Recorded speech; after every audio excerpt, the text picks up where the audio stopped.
आमच्या सोसायटीला C1 या कॅटेगरीमध्ये असलेली नोटीस C1 कॅटेगरीमध्ये असलेला स्ट्रक्चरल ऑडिट रिपोर्ट देण्यात आला आणि त्याच्या अगेन्स्ट आम्हाला वॉर्ड ऑफिसरनी 90च्या 90 फ्लॅट अनधिकृत असल्याची नोटीस पाठवलेली आहे वैयक्तिकरित्या.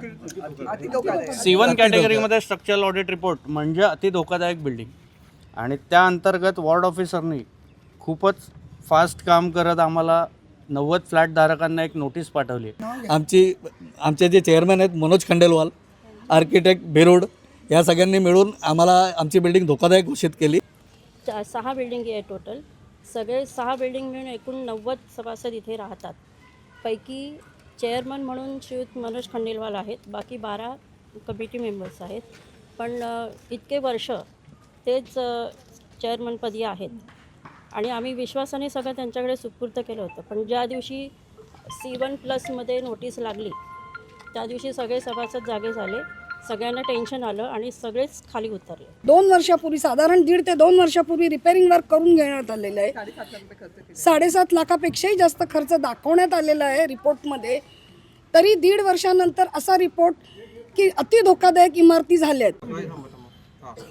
ज्यावेळी यांच्यावर असा प्रसंग आला, KDMCमधून नोटिसा आल्या, तर ताबडतोब हे लोक दादांकडे आले आणि दादांच्या मार्फत आम्ही KDMC वॉर्ड ऑफिसरकडे भरत पवार यांच्याकडे गेलो असता भरत पवारने आम्हाला सांगितलं, ताई त्याच मनोज खंडेलवाल म्हणून आहेत, त्यांनी आम्हाला हे पत्र दिलेलं आहे. तर आम्ही त्यांना विचारलं केलं की बाबा सोसायटीला तुम्ही का विश्वासात घेतलात नाही, एकाच्याच पेपरवर एकाच्याच सहीवर तुम्ही सगळ्या 90 लोकांना तुम्ही अति धोकादायक म्हणून नोटिसा पाठवलात. ही एक तर चुकी आहे. या लोकांची फसवणूक केलेली आहे या चेअरमॅनने, मनोज खंडेलवालने. त्याच्यावर जास्तीत जास्त कडक त्याला शिक्षा तर झालीच पाहिजे. कारण आज मी असा खूप मोठा आहे असा तो दाखवतो सगळ्यांना आणि लोकांच्या मनामध्ये त्यांनी भीती निर्माण केलेली आहे. मी किंग आहे, मी सगळ्यात किंग इज बॅक. 23/2025 वाढदिवसाच्या दिवशी त्याने असं लोकांना दाखवून ह्या लोकांना असं भयभीत केलेलं आहे आणि ही लोक खरोखर त्याच्या दर्पणाखाली आहेत की बाबा तो पोलीस त्याच्या ओळखीचे आहेत की तो काय करेल. आम्ही सगळ्या लोकांना घेऊन सोसायटीला घेऊन मी टिळकनगर पोलीस स्टेशनला गेलेली होती. असा प्रकार झालेला होता. आयुक्तांना भेटलो, आयुक्तांनी पॉझिटिव्ह उत्तर दिलं. टिळकनगरचे कदम साहेब आहेत, त्यांनी पॉझिटिव्ह उत्तर दिलं नाही. आज ज्येष्ठ नागरिकांना त्यांनी उत्तर दिलं, आम्ही बघून घेऊ, आम्ही चौकशी करू. अरे पोलीस लोक कशासाठी असतात? लोकांच्या संरक्षणासाठी असतात. आज पुरावे देऊन सुद्धा पोलिसांनी त्याच्यावर FIR दाखल केलेली नाही. आज त्याच्यावर 420चा गुन्हा दाखल केला गेला पाहिजे होता. आज तुम्ही पोलीस लोक आहेत, हे लोकांच्या संरक्षणासाठी आहेत.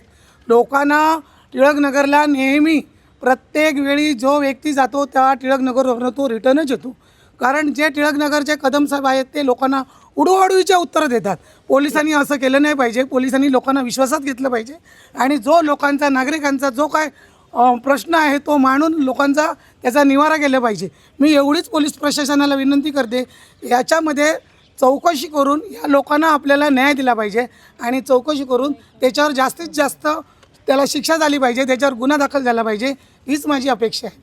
भाजप म्हणून तुमची काय भूमिका राहणार? हो, भाजप नेहमी नागरिकांच्या पाठीशी खंबीर उभी आहे आणि कायमच राहणार आहे. या लोकांना आम्ही बेघर व्हायला देणार नाही.